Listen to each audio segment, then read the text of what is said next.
നമ്മുടെ ഒരു സുഹൃത്തുണ്ട്.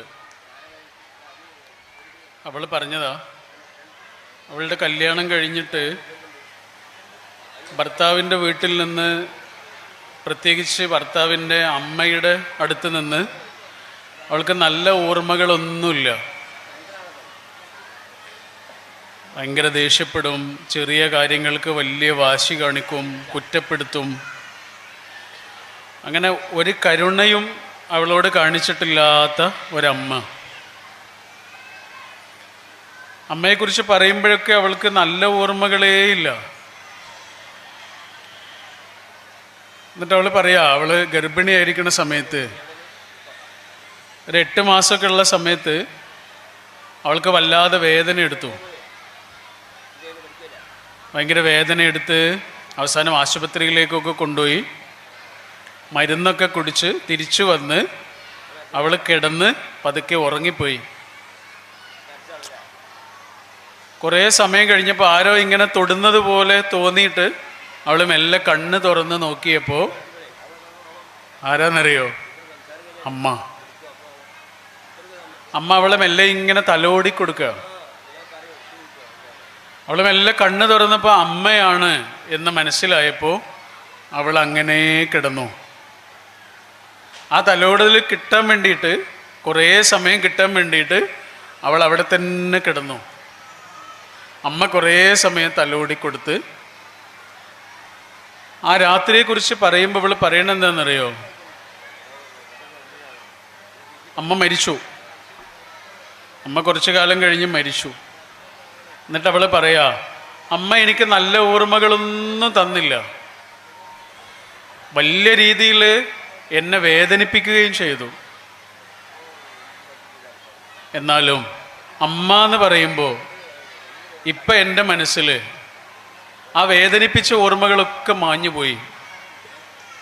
ആ പാതിരാത്രിയിലെ തലോടൽ മാത്രം ബാക്കിയായി.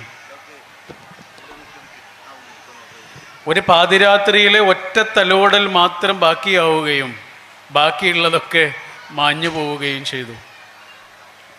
മനുഷ്യന്മാർ തമ്മിലുള്ള ബന്ധത്തിൽ, ഏത് ബന്ധമാണെങ്കിലും, ഭാര്യയും ഭർത്താവും തമ്മിലുള്ളതാണെങ്കിലും, മാതാപിതാക്കളും മക്കളും തമ്മിലുള്ളതാണെങ്കിലും, അയൽക്കാർ തമ്മിലുള്ളതാണെങ്കിലും, ഒരു സ്ഥാപനത്തിൽ ജോലി ചെയ്യുന്ന ആളുകളാണെങ്കിലും, എന്താണെങ്കിലും മനുഷ്യർ തമ്മിലുള്ള ഏത് ബന്ധത്തിലും പല കാര്യങ്ങളും അങ്ങോട്ടും ഇങ്ങോട്ടും ഷെയർ ചെയ്യുന്നുണ്ട്. പലതരം വികാരങ്ങൾ അങ്ങോട്ടും ഇങ്ങോട്ടും കൊടുത്ത് വാങ്ങുന്നുണ്ട്. പക്ഷെ ഒരേ ഒരു സാധനം മാത്രമേ മനുഷ്യരുടെ മനസ്സിൽ ബാക്കിയാവുകയുള്ളൂ. അതെന്താണെന്നറിയോ? അത് കാരുണ്യമാണ്. കുറച്ച് ദിവസം മുന്നേ, ഞാൻ പറയണ കേൾക്കുന്നുണ്ടോ? ഉണ്ടല്ലേ? ഞാൻ പറയണത് നിങ്ങൾക്ക് കേൾക്കണില്ല എന്ന് എനിക്ക് തോന്നുന്നുണ്ട്. കേൾക്കുന്നുണ്ടല്ലേ? ഞാൻ കുറച്ച് സമയം കൊണ്ട് അവസാനിപ്പിക്കാം കേട്ടോ. പക്ഷെ പറയണ കാര്യങ്ങൾ നിങ്ങളുടെ മനസ്സിൽ പിന്നീട് ബാക്കിയായാൽ മതി, അത്രയേ ഉള്ളൂ.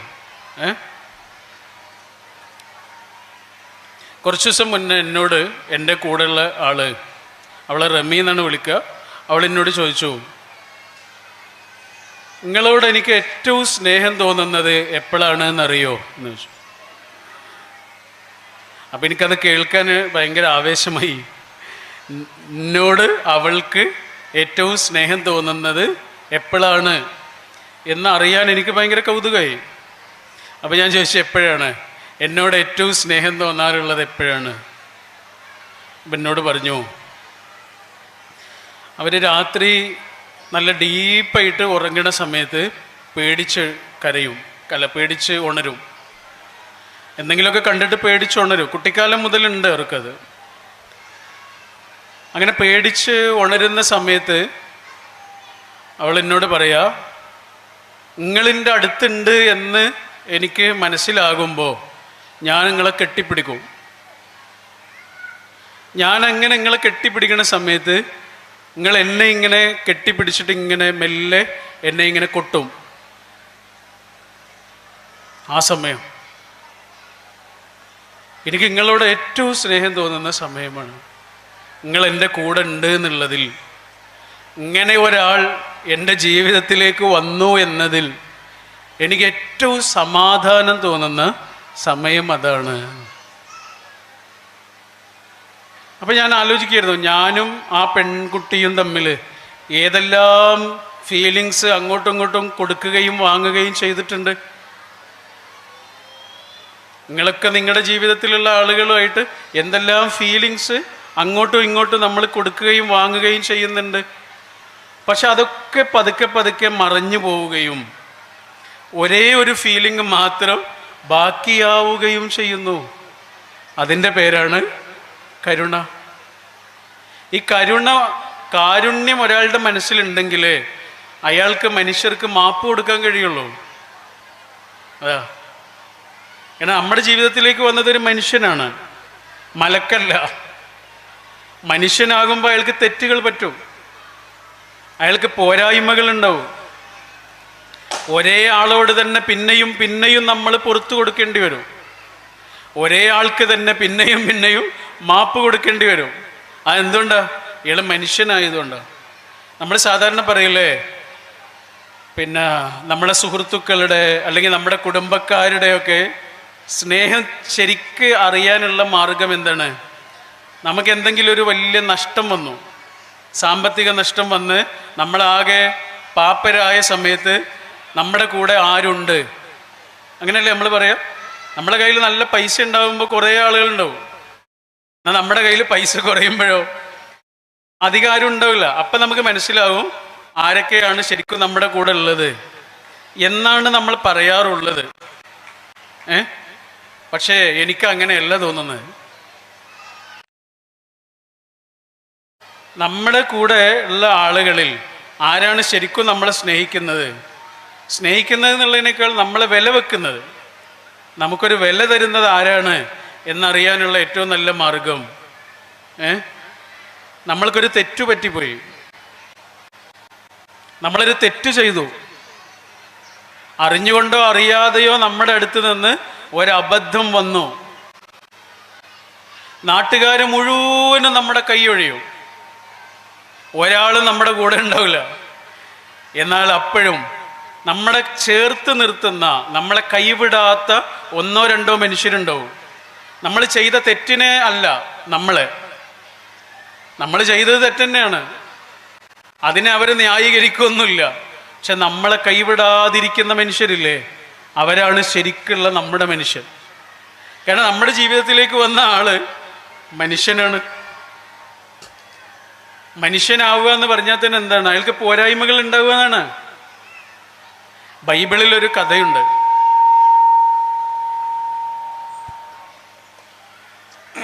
ഒരു രാജാവിൻ്റെ കഥയാണ് കേട്ടോ, നിങ്ങൾ ശരിക്കും കേൾക്കണേ. ഒരു രാജാവിൻ്റെ ശില്പം ഉണ്ടാക്കുന്ന ഒരാളെ കുറിച്ചുള്ള കഥയാണ്. ഒരു രാജാവിൻ്റെ ശില്പം ഉണ്ടാക്കുകയാണ്. രാജാവിൻ്റെ ശില്പം ഉണ്ടാക്കുന്നത് എങ്ങനെയാണെന്നറിയോ? ഇരുമ്പ് കൊണ്ടാണ് ഉണ്ടാക്കുന്നത്. രാജാവിൻ്റെ എല്ലാ ശരീരഭാഗങ്ങളും ഇരുമ്പ് കൊണ്ടാണ് ഉണ്ടാക്കുന്നത്. എല്ലാ ശരീരഭാഗങ്ങളും ഇരുമ്പ് കൊണ്ട്. പക്ഷെ ഒരു സാധനം മാത്രം ഉണ്ടാക്കുന്നത് ഇരുമ്പ് കൊണ്ടല്ല, ഒരവയവം മാത്രം ഉണ്ടാക്കുന്നത് ഇരുമ്പ് കൊണ്ടല്ല. ഇരുമ്പ് കൊണ്ടല്ല എന്ന് മാത്രമല്ല, പിന്നെ എന്തുകൊണ്ടാണ് ഉണ്ടാക്കുന്നതെന്നറിയോ? കളിമണ്ണ് കൊണ്ടാണ് ഉണ്ടാക്കുന്നത്. കളിമണ്ണിൻ്റെ പ്രശ്നം എന്താണ്? എവിടെങ്കിലും തട്ടുമ്പോഴേക്ക് പൊട്ടിപ്പോവും അല്ലേ? അങ്ങനെ ഉണ്ടാക്കിയ അവയവം ഏതാണെന്നറിയോ? കാൽപാദം. കാൽപാദല്ലേ? ശരിക്കും കാൽപാദമല്ലേ ഇരുമ്പുകൊണ്ട് ഉണ്ടാക്കേണ്ടത്? നമ്മുടെ എല്ലാ ശരീരഭാരവും കാൽപാദത്തിലേക്കല്ലേ പോവാ. അപ്പൊ കാൽപാദമല്ലേ ഇരുമ്പുകൊണ്ട് ഉണ്ടാക്കേണ്ടത്? എന്നാൽ പകരം മറ്റുള്ള ഭാഗങ്ങളൊക്കെ ഇരുമ്പുകൊണ്ട് ഉണ്ടാക്കുകയും കാൽപാദം കളിമണ്ണ് കൊണ്ട് ഉണ്ടാക്കുകയും ചെയ്തു. എന്തുകൊണ്ടായിരിക്കും? രാജാവിൻ്റെ ശില്പമാണെന്ന് ആലോചിക്കണം.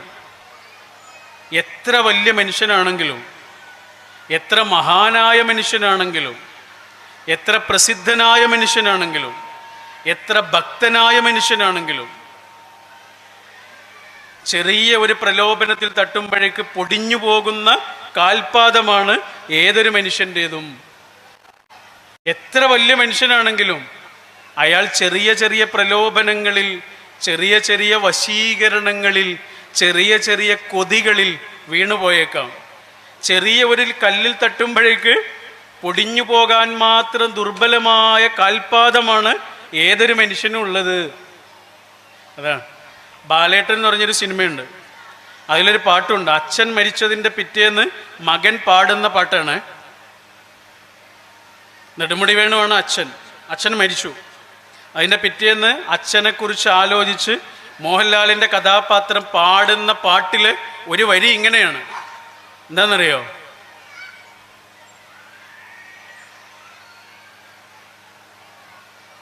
ഒരടി തെറ്റുമ്പോൾ കൈതന്ന് കൂടെ വന്നു. കാൽപാതേ, നമ്മുടെ കാലടിയില്ലേ, ഒരടി തെറ്റുമ്പോൾ കാലടി ഓരോന്നായി പലപ്പോഴും തെറ്റിപ്പോവും. അങ്ങനെ ഒരടി തെറ്റുന്ന സമയത്ത് കൈ തന്ന് കൂടെ വന്നു. ഇതൊരു കുട്ടിയുടെ കുഞ്ഞിക്കാലടികൾ മാത്രമല്ല, കുഞ്ഞിക്കാലടി ഒരടി തെറ്റുമ്പോൾ കൈ തന്ന് കൂടെ വന്നു എന്നാണ്. കുഞ്ഞിക്കാലടി മാത്രമല്ല തെറ്റുക. എനിക്കിപ്പോൾ 40 വയസ്സായി, എൻ്റെ കാലടികളും തെറ്റും. 60 വയസ്സായി, നിങ്ങളുടെ കാലടികളും തെറ്റും. 50 വയസ്സായി, നിങ്ങളുടെ കാലടികളും തെറ്റും. അങ്ങനെ തെറ്റുന്ന സമയത്ത്, നമ്മൾ പിഴയ്ക്കുന്ന സമയത്ത്, നമുക്ക് അബദ്ധങ്ങൾ വരുന്ന സമയത്ത് കൈ തന്ന് കൂടെ നിൽക്കാൻ ഒരു മനുഷ്യനുണ്ടാവുക എന്നത് ചെറിയ കാര്യമല്ല. നാട്ടുകാർ മുഴുവനും കൈയൊടിയും. എല്ലാവരും കൈയൊഴിയുമ്പോഴും നമ്മളെ കൂടെ വേണ്ടേ 1-2 ആളുകൾ. ചില ആളുകൾ വലിയ തെറ്റൊക്കെ ചെയ്യുന്ന, ക്രൈമൊക്കെ ചെയ്യുന്ന ആളുകൾ പിന്നെ പത്രക്കാരൊക്കെ അവരുടെ വീടുകളിലേക്ക് ചെല്ലും. വീടുകളിലേക്ക് ചെല്ലുമ്പോൾ അവിടെയുള്ള അച്ഛനോ അമ്മയോ അല്ലെങ്കിൽ വാപ്പയോ ഉമ്മയോ ഒക്കെ സാധാരണ പറയുന്നൊരു വാക്കുണ്ട്. എന്താ പറയുക? ഞങ്ങൾക്കിനി അങ്ങനെ ഒരു മോനില്ല എന്ന് പറയും അല്ലേ? ഞങ്ങൾക്കിനി അങ്ങനെ ഒരു മോനില്ല. അല്ലെങ്കിൽ സുഹൃത്തുക്കളോട് ചോദിക്കുമ്പോൾ ആ സുഹൃത്ത് പറയും ഞങ്ങൾക്കിനി അങ്ങനെ ഒരു സുഹൃത്തില്ല എന്ന് പറയും. എടാ, അത് പറയാൻ എന്തിനാണ് അവരുടെ ആവശ്യം? അത് നാട്ടുകാർ മുഴുവൻ പറയണില്ലേ? എനിക്കങ്ങനെ ഒരു സുഹൃത്തുണ്ട് എന്ന് പറയാൻ ആരുണ്ട്? ഞങ്ങൾക്ക് അങ്ങനെ ഒരു മകനുണ്ട്, അവന് തെറ്റുപറ്റിപ്പോയി, അതിൽ നിന്ന് അഗ്നിശുദ്ധി വരുത്തി തിരിച്ചു വരുന്നത് വരെ ഞങ്ങൾ അവനെ കാത്തിരിക്കുന്നുണ്ട് എന്ന് പറയാൻ ഒരു വാപ്പയോ ഉമ്മയോ ഉണ്ടെങ്കിൽ അവരാണ് ആ കുഞ്ഞിനെ തിരിച്ചു കൊണ്ടുവരാൻ മാടി വിളിക്കുന്ന മനുഷ്യർ. പ്ലീസ് കം ബാക്ക്, മടങ്ങി വരൂ എന്ന് പറയാൻ നമുക്കൊരു മനുഷ്യൻ വേണം. ഇല്ലെങ്കിൽ പിന്നെ നമുക്ക് ആരാ ഉള്ളത്? തെറ്റുപറ്റാത്ത മനുഷ്യരാണോ കൂടെ ഉള്ളത്? ആണോ? ഒരു തെറ്റും പറ്റാത്ത, ഒരു കുഴപ്പവും ഇല്ലാത്ത മനുഷ്യരുടെ കൂടെ ജീവിക്കാൻ എന്ത് സുഖമായിരിക്കും. പക്ഷേ ആകാശത്തിൻ്റെ ചുവട്ടിൽ, ഭൂമിയിൽ അത് നിങ്ങളോ ഞാനോ പ്രതീക്ഷിക്കേണ്ടതില്ല. അത് നടക്കൂല. തെറ്റുപറ്റാത്ത, കുഴപ്പങ്ങളില്ലാത്ത മനുഷ്യരുടെ കൂടെ നിൽക്കുക എളുപ്പമാണ്, പക്ഷേ അത് ഭൂമിയിൽ നടക്കൂല. അതുകൊണ്ട് എന്ത് വേണ്ടി വരും? പിന്നെയും പിന്നെയും മനുഷ്യന് മാപ്പ് കൊടുക്കേണ്ടി വരും. ഭൂമിയിലെ ഏറ്റവും സുന്ദരനായ മനുഷ്യൻ ആരായിരുന്നു? നമ്മുടെ ഇസ്ലാമിക് മിത്തോളജിയിൽ, ഇസ്ലാമിക് ഹിസ്റ്ററിയിൽ ഭൂമിയിൽ ഏറ്റവും ഭംഗിയുള്ള മനുഷ്യൻ ആരായിരുന്നു? കേട്ടിട്ടില്ലേ? ആരായിരുന്നു? ഹബീബായ റസൂൽ സല്ലല്ലാഹു അലൈഹി വസല്ലം അല്ലേ? പിന്നെ വേറൊരു പ്രവാചകൻ കൂടിയുണ്ട്. അതാരായിരുന്നു? യൂസുഫ് നബി അല്ലേ? അല്ലേ? യൂസുഫ് നബിയുടെ ചരിത്രം നമുക്കൊക്കെ അറിയില്ലേ? എന്താണ് ഉണ്ടായത് കുട്ടിക്കാലത്ത്? പറയേണ്ട കാര്യമില്ലല്ലോ. അദ്ദേഹത്തിൻ്റെ വാപ്പയ്ക്ക് അദ്ദേഹത്തോട് വല്ലാത്ത ഇഷ്ടമായിരുന്നു, പിരിശായിരുന്നു. അത് മറ്റുള്ള സഹോദരങ്ങൾക്ക് അത്ര താല്പര്യം ഉണ്ടായില്ല. അപ്പോൾ അവരെന്ത് ചെയ്തു? അവർ ആട് മേയ്ക്കാൻ പോകുന്ന സമയത്ത് കുട്ടിയായിരുന്ന യൂസുഫിനെയും വാപ്പനോട് പറഞ്ഞ് പിന്നെ അവരുടെ കൂടെ കൊണ്ടുപോയി. തിരിച്ചു വരുമ്പോൾ യൂസുഫില്ല അല്ലേ? അവരെന്താ പറഞ്ഞത്? അവർ പറഞ്ഞു ചെന്നായ പിടിച്ചു എന്ന് പറഞ്ഞു അല്ലേ? സത്യത്തിൽ എന്തുണ്ടായത്? അവരൊരു പൊട്ടക്കിണറ്റിൽ കൊണ്ടുപോയിട്ടതാ അല്ലേ? പിന്നീട് ഏതോ യാത്രക്കാർ വന്ന് വെള്ളം കോരുന്ന സമയത്ത് ഒരു കുട്ടിയെ കാണുന്നു, ആ കുട്ടിയെ രക്ഷിക്കുന്നു. ആ കുട്ടി പിന്നെ എവിടെ എത്തുന്നു? ഈജിപ്തിലെ കൊട്ടാരത്തിലെത്തുന്നു. അവിടുത്തെ ധനകാര്യ മന്ത്രിയായി മാറുന്നു. വല്ലാത്തൊരു ചരിത്രമല്ലേ അത് അല്ലേ? ആര് നമ്മളെ പൊട്ടക്കിണറ്റിൽ കൊണ്ടുപോയിട്ടാലും പടച്ചോൻ്റെ ഒരു പ്ലാനുണ്ട്. അതാ, നമ്മളെ തകർക്കാൻ ഭൂമിയിലൊരു മനുഷ്യനും കഴിയില്ല. അതാണ് ആ ചരിത്രം. അവർ കൊണ്ടുപോയിട്ടത് എന്തെങ്കിലും ഒരു യാത്രക്കാർ വരും അവരെ രക്ഷപ്പെടുത്തിക്കോളും എന്ന് വിചാരിച്ചിട്ടാണോ? അവർ കൊല്ലാൻ വേണ്ടി കൊണ്ടുപോയിട്ടതാ. കൊല്ലാൻ വേണ്ടി കൊണ്ടുപോയിട്ടതാണ്. ഞാൻ പറയാൻ ഉദ്ദേശിച്ച കാര്യം അതല്ല. ഈ യൂസുഫ് പ്രവാചകനായി മാറുന്നു, യൂസുഫ് നബിയായി മാറുന്നു അലൈഹിസ്സലാം, അല്ലേ? അദ്ദേഹം കല്യാണം കഴിക്കുന്നു, അദ്ദേഹത്തിനൊരു കുട്ടി ഉണ്ടാവുന്നു. നിങ്ങൾ ശരിക്കും കേൾക്കണേ, അദ്ദേഹത്തിന് ഒരു കുട്ടി ഉണ്ടാവുന്നു. ആ കുട്ടിക്ക് അദ്ദേഹം ഒരു പേരിടുന്നു. എന്താ പേരെന്നറിയോ? നിങ്ങൾ കേട്ടിട്ടുണ്ടോ? അത് ഉണ്ടോ? ആ കുട്ടിക്കിട്ട പേരെന്താണെന്നറിയോ? മനാസേഹ്. എന്താണ് മനാസേഹ്? മനാസേഹ് എന്ന് പറഞ്ഞാൽ എന്താണെന്നറിയോ? നമ്മുടെ ഭാഷയിൽ പറഞ്ഞാൽ സാരല്ല പോട്ടെ. മനാസേഹ് എന്നുള്ള വാക്കിൻ്റെ അർത്ഥം എല്ലാം മറക്കുക എന്നാണ്. എന്തിനായിരിക്കും യൂസുഫ് നബി അങ്ങനെ ഒരു പേര് ആ കുട്ടിക്കിട്ടത്? എനിക്ക് തോന്നുന്ന കാര്യം എന്താണെന്നറിയോ? കുറേ കാലം കഴിഞ്ഞിട്ട് ഈ കുട്ടി വലിയൊരാളാവുമ്പോൾ ആരെങ്കിലും വന്ന് നാട്ടുകാർ ഈ കുട്ടിയോട് പറയും, എന്ന് പറയും, എടാ നിന്റെ മൂത്താപ്പന്മാരെയൊക്കെ നിനക്കറിയോ? ആരാന്നറിയോ? നിന്റെ വാപ്പനെ കൊല്ലാൻ വേണ്ടിയിട്ട് പൊട്ടക്കിണറ്റിൽ കൊണ്ടുപോയി തള്ളിയ ആളുകളാ. അവരോട് പകരം ചെയ്യണം, അവരുടെ മക്കളോട് പകരം ചെയ്യണം. അവരെ ഒരിക്കലും അടുപ്പിക്കരുത്, അവരെ വെറുക്കണം വെറുക്കണം വെറുക്കണം, അവരോട് പകരം ചെയ്യണം എന്നൊക്കെ ആരെങ്കിലും ഒരു നാൾ ഈ കുട്ടിയോട് വന്ന് പറഞ്ഞാൽ ആ കുട്ടി എന്താണോ മറുപടി പറയേണ്ടത് അതാണ് ആ വാപ്പ കുട്ടിക്ക് പേരായിട്ട് കൊടുത്തത്. എന്താ പേര്? സാരല്ല പോട്ടെ. മിക്കവാറും നമുക്ക് നമ്മുടെ ജീവിതത്തിൽ ഉണ്ടായ ഒരു വലിയ സങ്കടം തന്നിട്ടുള്ളത് നമ്മുടെ കുടുംബത്തിൽ തന്നെയുള്ള ആരെങ്കിലും ആയിരിക്കും.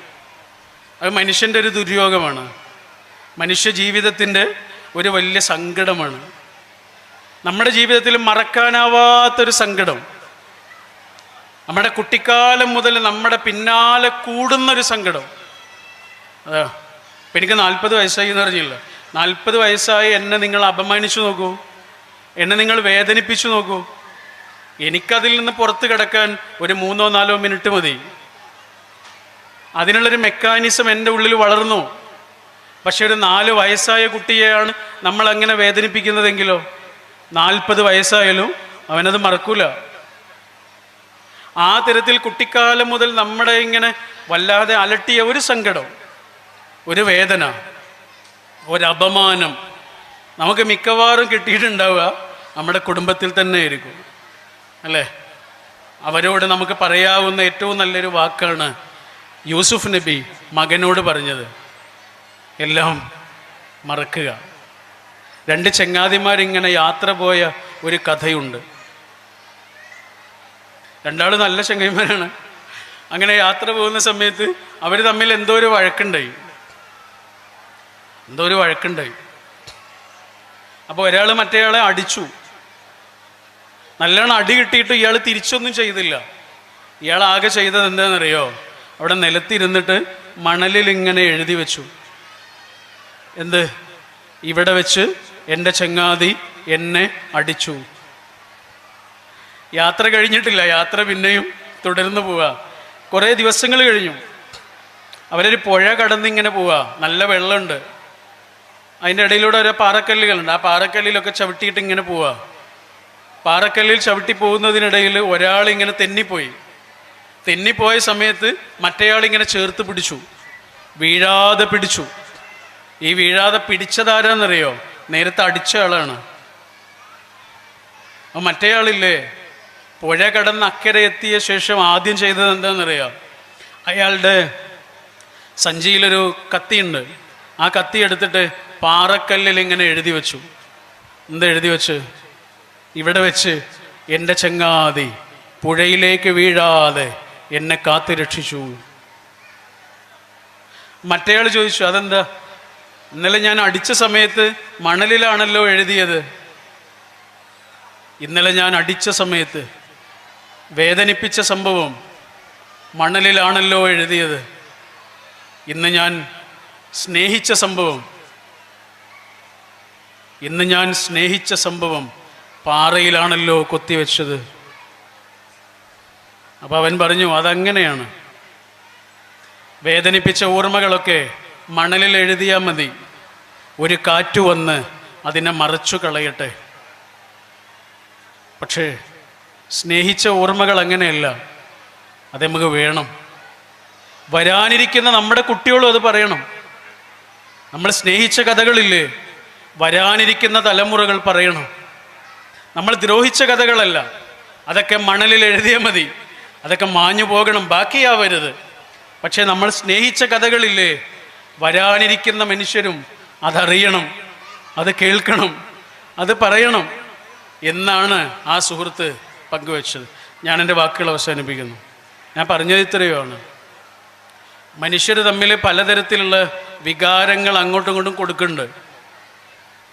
പക്ഷെ ഒരേ ഒരു സാധനം മാത്രമേ ബാക്കിയാവുള്ളൂ, അത് കാരുണ്യമാണ്.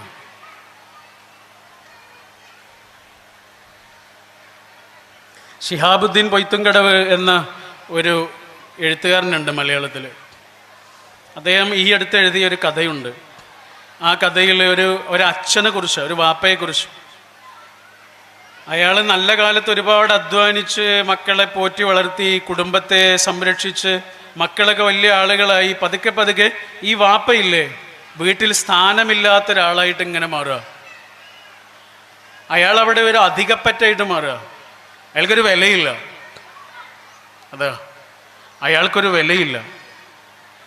ആ കഥ ഇങ്ങനെ പറഞ്ഞ് അവസാനം, ആ കഥയുടെ അവസാനം അദ്ദേഹം പറയുന്നത് ഇങ്ങനെയാണ്: ഈ ഭൂമിയിൽ പുരുഷൻ്റെ അത്ര അരക്ഷിതത്വം അനുഭവിക്കുന്ന ഒരു ജീവി വേറെയില്ല.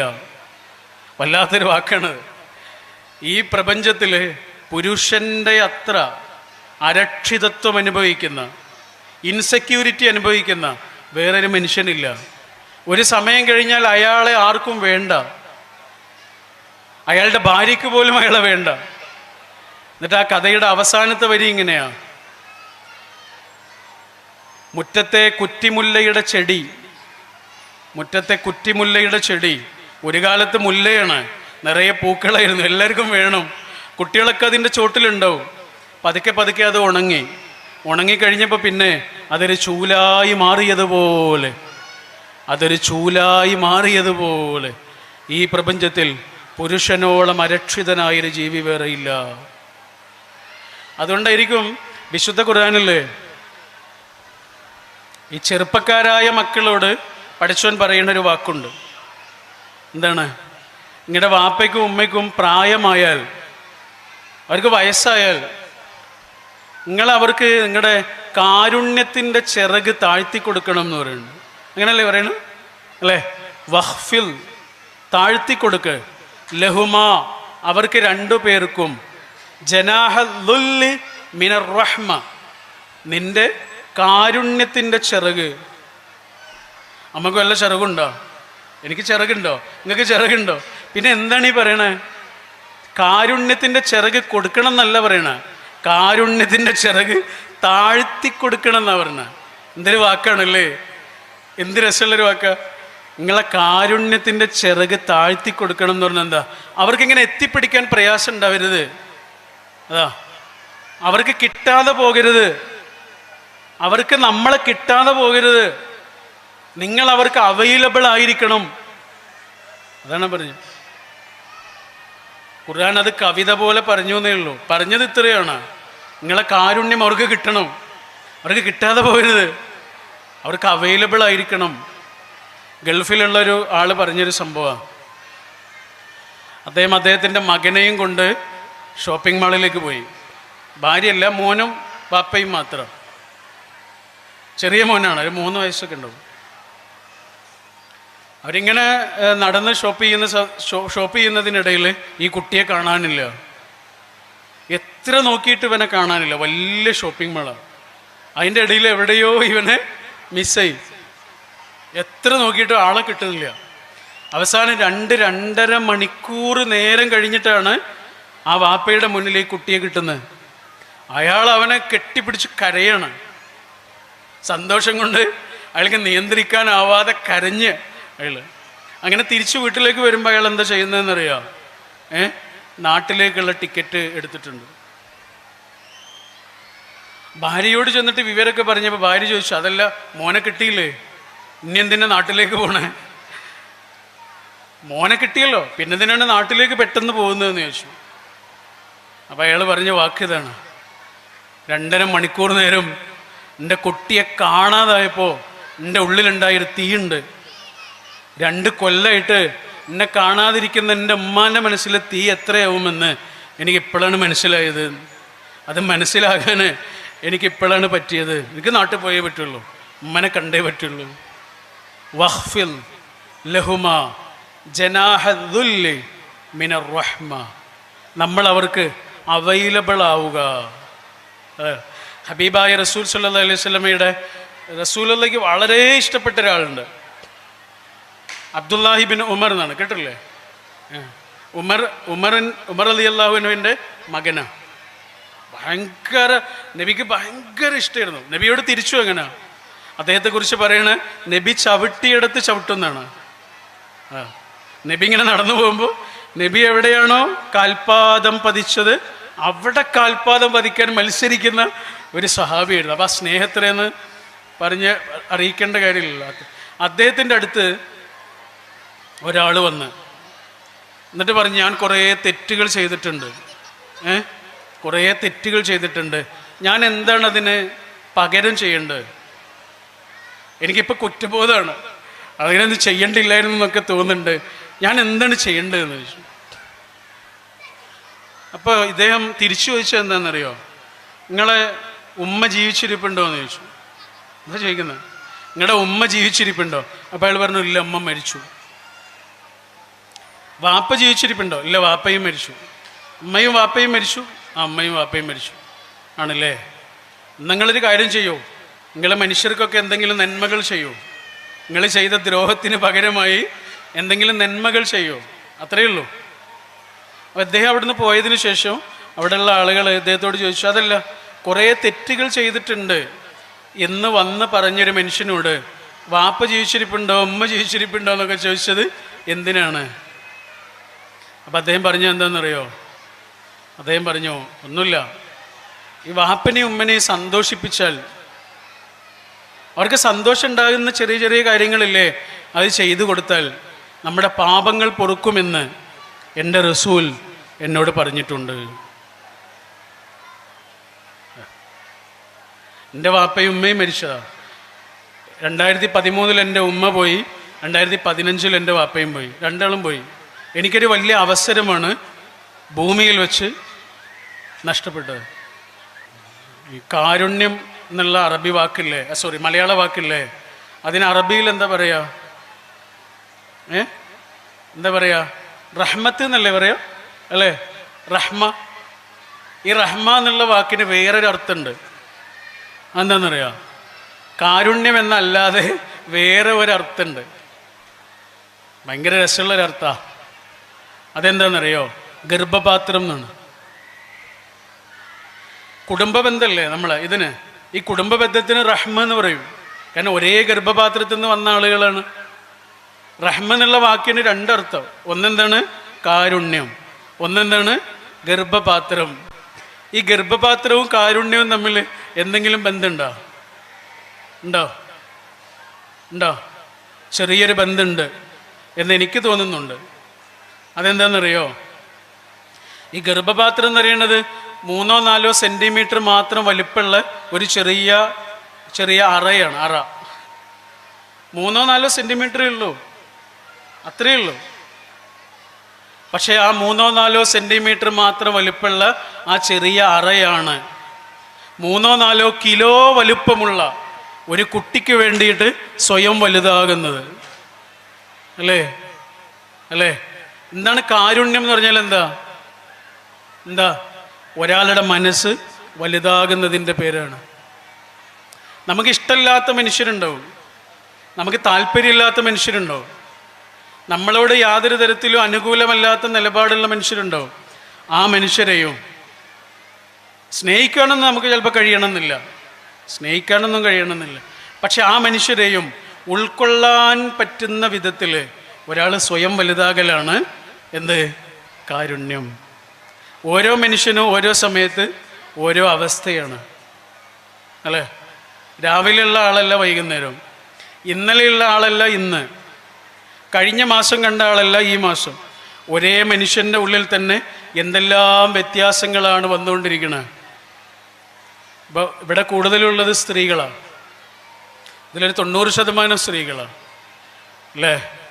ഗർഭപാത്രം ഉള്ളിലുണ്ട് എന്ന ഒരൊറ്റ കാരണം കൊണ്ട് ഒരു പെണ്ണ് അവളുടെ ആയുസ്സിൽ മുഴുവനും അനുഭവിക്കേണ്ടി വരുന്ന പ്രയാസങ്ങൾ എന്തൊക്കെയാണ് എന്ന് ആലോചിച്ച് നോക്കൂ. ഒരു 13 വയസ്സ് മുതൽ